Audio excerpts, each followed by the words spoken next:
नमस्कार, स्वीकार कीजिए। स्वागत है आपका जीएमटी कंस्ट्रक्शंस में। आज हमारी साइट का 8वां दिन है और कल 7वें दिन पे जो बीम, बॉटम की बीम होती है, बीच की जो बीम होते हैं, उनकी कल वर्किंग हुई है, उनको भरा है कल, है ना।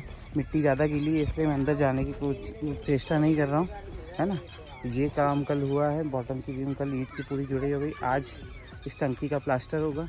कल हमारी बोरिंग की मोटर भी लग गई है ना। बहुत ज़्यादा कन्फ्यूजन हुआ था इस बोरिंग की मोटर के लिए। और ये देखिए आप सामने इतना सारा काम हुआ है।